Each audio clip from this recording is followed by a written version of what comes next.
Hey there, this is Yoshi. Today, this is a day off orchid vlog. I feel better today. We got a booster shot on Friday morning, and yeah, it's been kicking my, you know what, yesterday and today. Had a little bit of a headache today, but took Advil and I feel better. Really nice day. This weekend has been kind of nicer than normal yucky winter time in here in the Pacific Northwest. But yeah. Anyways, I would like to today show you the watering that I do. I don't know if how much I could do with the one hand, because one hand needs to be like on the camera and one hand has to focus on watering.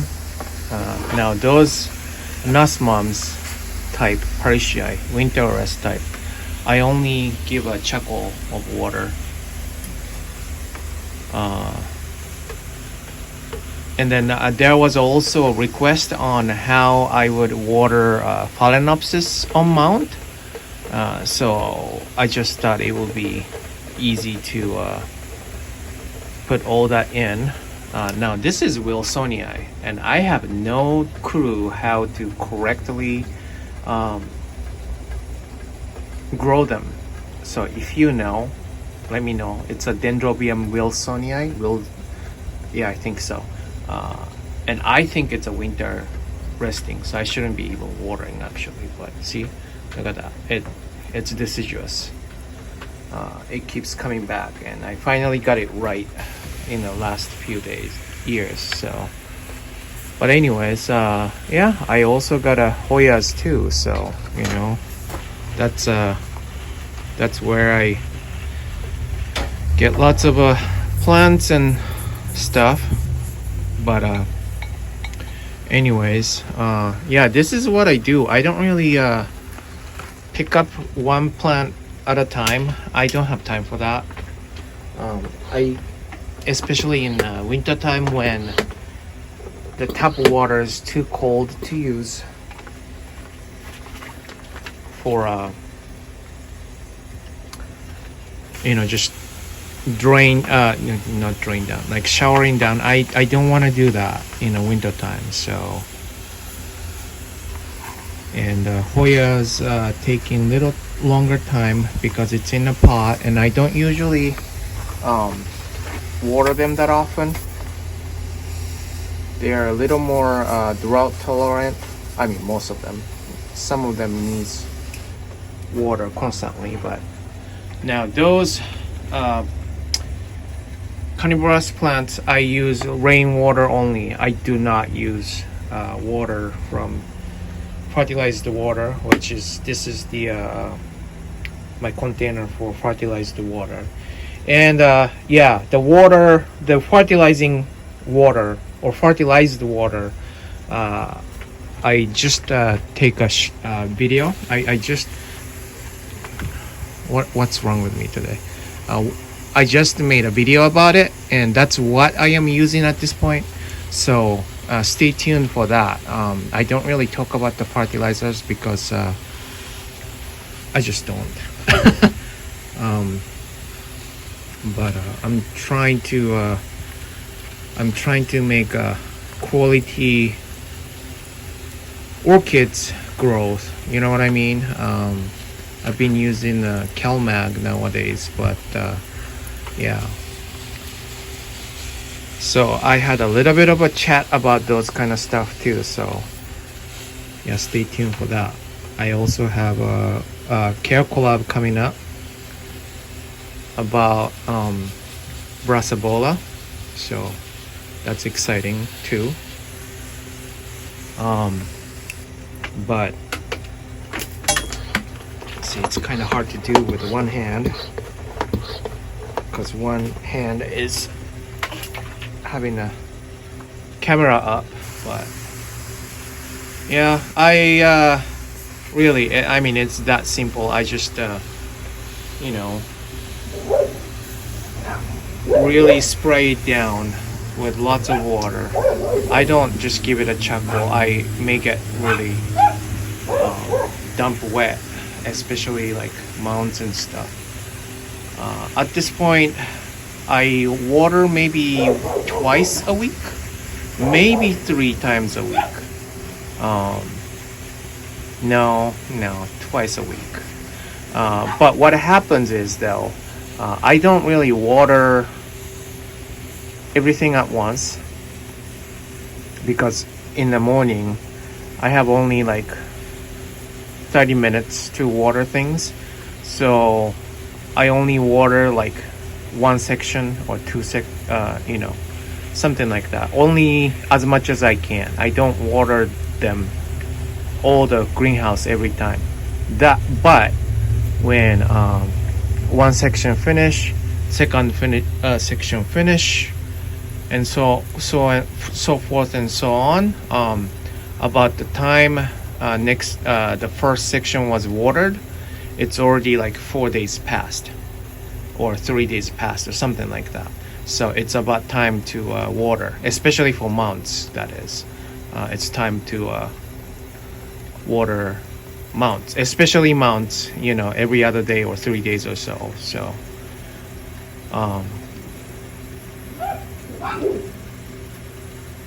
I think I need to fill out the water now. I'll be right back. Alrighty, now so trying to time it so on my days off, like today, it's been usually Sundays nowadays, but I can check all the plants and water every plant, or if not, make sure to get all the plants haven't watered, you know what I mean? That way I can make sure that every plants are watered.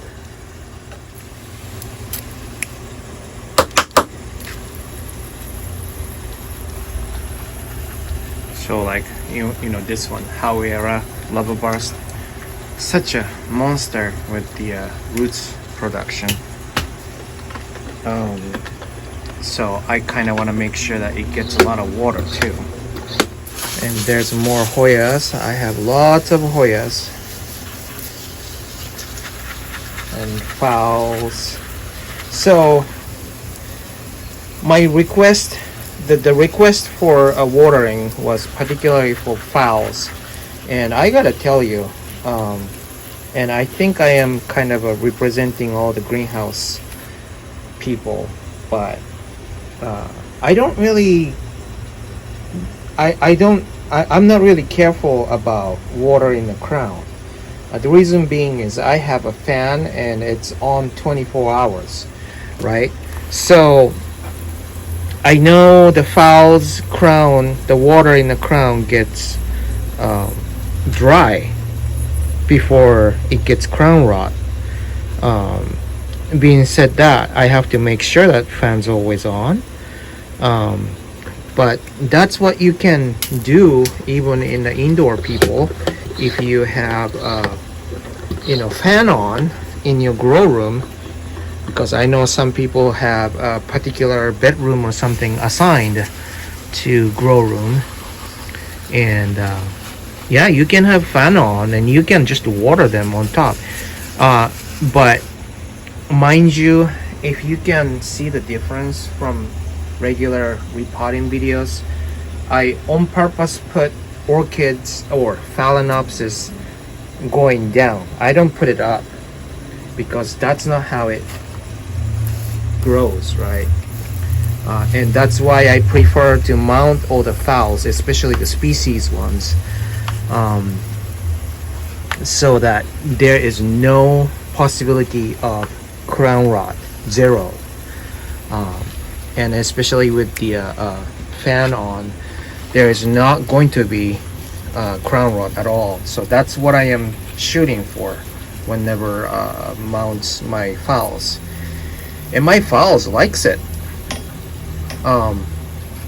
They grow roots, they attach to the mounts and everything. So if you have a situation, if your grow room allows you to mount species phals, I strongly recommend that, because I mean everybody has crown rot situation, and my take on it is, then why do you pot them up? Simply, that's my question. You know what I mean? I mean, you would mount everything else, but not the phal. Why is that? You know? And of course, some people would mount the phals, and that's what I would recommend. So these are the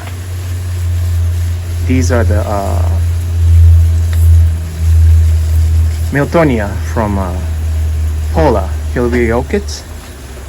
I mounted them too.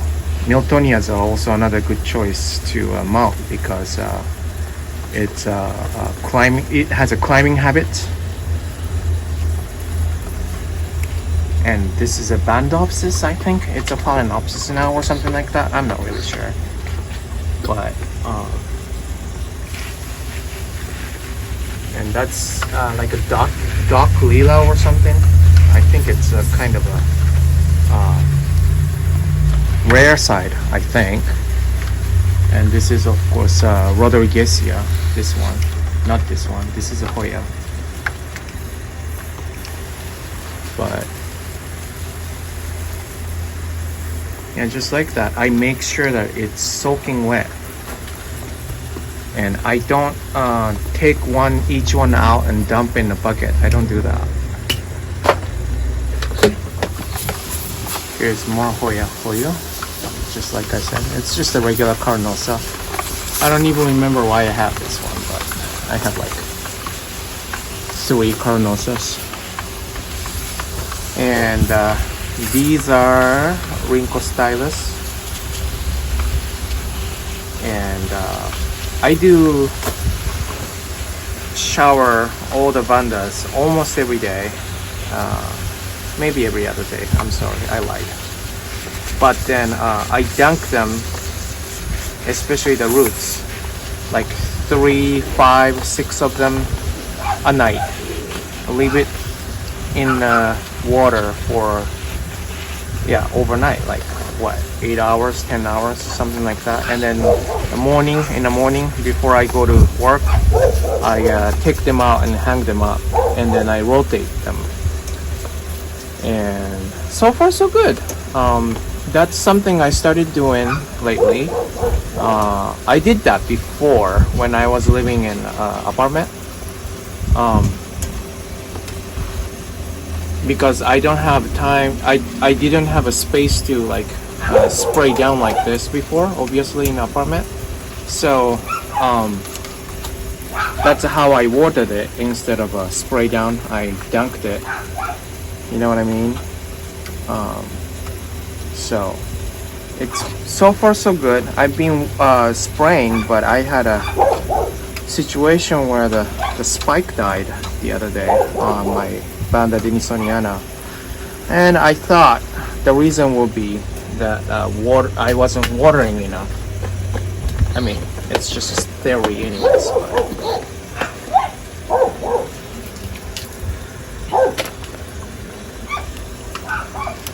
so here's a lot of phals here, so I can probably show you watering phals. Like I said, I'm not really careful. I did this on purpose, this setup, so that I don't have to be careful. Because if I have to be careful, that means I have to take a lot of times, which I don't have.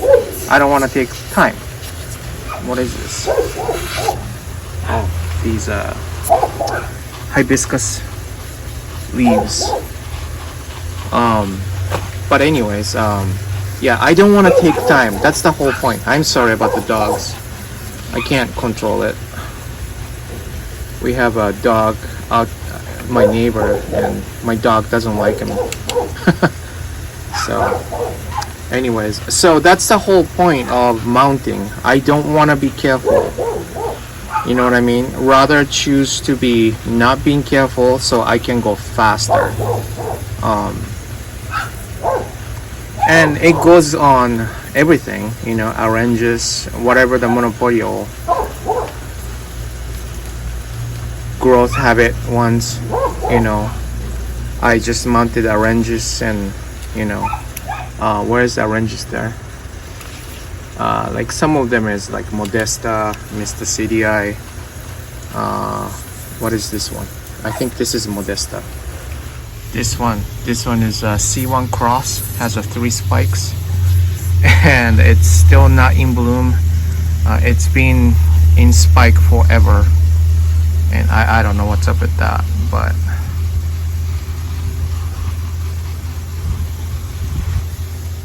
yeah, like I said, this is the time I take a look at each plant and make sure that it's all got watered. Look at that one. Isn't that pretty? Miltonia Kismet Kind Kai. Fragrant too. Very nicely fragrant.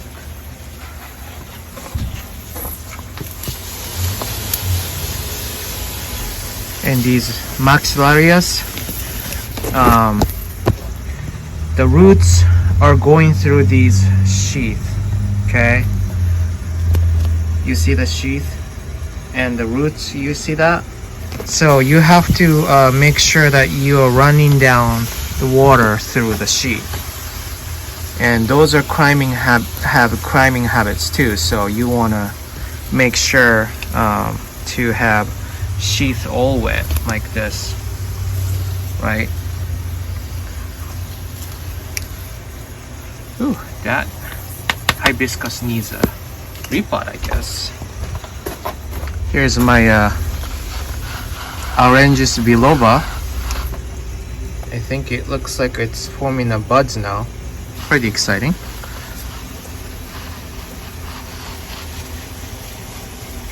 This is a Bellina, I believe. Have not spiked, but those are summertime bloomers, so I'm not too worried about it. There's some cristata, Sologeny cristata. Here's a Sophronitis, Sonior, I think, or Coccinea, maybe. I don't remember which one's which. But yeah, here's Luteo alba, which everybody else is spiking, but not mine. I don't know what the heck is going on with this. Let me see. Nope, no spike. And this is probably the biggest one I have out of all the ones that I sold or gave away. Isn't that funny? And I think it's Manii, Phalaenopsis manii. Or maybe this one, I forgot which one's which. But yeah, I am, like I said, I choose not to be careful. I don't have time to be careful. If that's the choice, then I won't have it. But here's a Schilleriana, and I think it has spike. I don't know if you can tell, but there's a little roots, 2 roots coming out, and there's a tiny thing coming out. I don't know if you can tell, but I think that's a spike, so that's exciting. Schillerianas, for some reason, are so fussy. Probably fussiest Phalaenopsis as far as I know. So yeah, if you're killing it, don't feel bad. You're not yourself. You're not by yourself. There are many people who is struggling with dying Schilleriana. Oops. Those Catasetum types are, some of them are already in dormancy, some of them are still not. Very interesting species, I have to say. None of them bloomed for me this year, unfortunately, but. And then also here's sad looking, some of them are, that is, Dendrobium village here. Dendrobiums doesn't want to really bloom for me. I don't know why. Almost feel like maybe I shouldn't have dendrobiums, especially danfalls. Not that I like danfalls actually anyways, but yeah, I mean, look at it. That doesn't look good, does it? It's okay though. It's a macrophyllum. They grow really fine, but it just doesn't want to bloom. It should be a blooming size, but here's where's the tag? This is, I know what this is. This is a Kingianum type hybrid from Michael McCarthy. Jonathan something. There's gotta be tag somewhere. I just don't know where it is. Let me see. But anyways, it's rooting very fine. And those dendrobium wants to stand up. Come on now. Come on now. There. I need to find the tag and I'll be right back. Found it. Dendrobium Jonathan's Glory. Dark Joy. Somebody knows my wife's preference. My wife loves dark color. And I can see some roots. See that? So, yeah, it's doing well. I like Kingianum type dendrobiums though. That is if it blooms. But I don't know. The dendrobiums are just not my forte. I think I am not giving enough light. I think that's what it is. This is rather shadier tiny bit in summertime because the trees are here, and usually a little bit shadier because of the leaves. It's all dropped though now, but I don't know.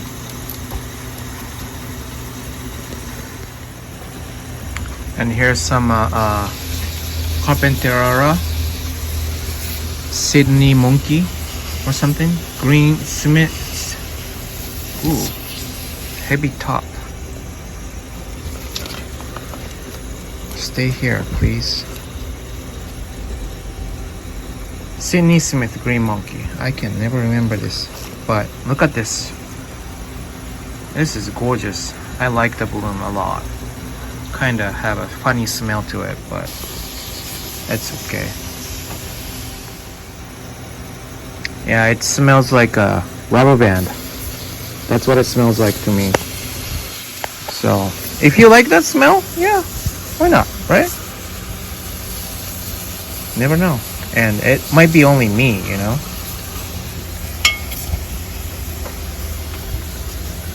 And here's a Oncidium Sunset F. What is it called? Rosy Sunset F. Got some spike coming out. So that's exciting, right? This one is such a vigorous grower for me. Smells fantastic. This is the second time blooming. If it's gonna bloom this year. Looks like the bud's already here, so yeah, why not?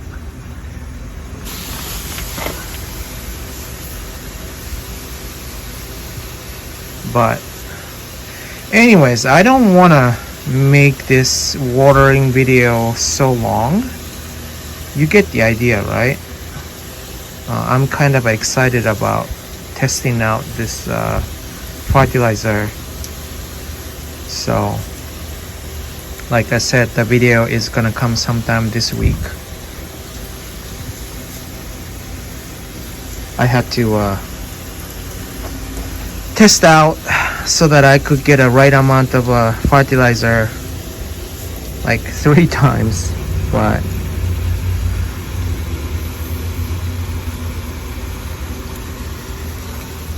here's another foul before I forget. What is this one? I don't even remember which one this is. Anyways, I hope it's a Speciosa Blue. I hope I could successfully show how I water the mounted fowls. To be honest with you, I feel like I'm kind of letting it down whoever requested it, because it's nothing special. I just water it, and the whole point of mounting it is to make it super easy. I don't have to think about it anything. I don't have to slow it down to take extra time or whatsoever. That was the whole purpose of mounting it. So I hope that helped and responded to my request properly. And thank you for watching. I'm gonna keep going with the watering. Bye guys.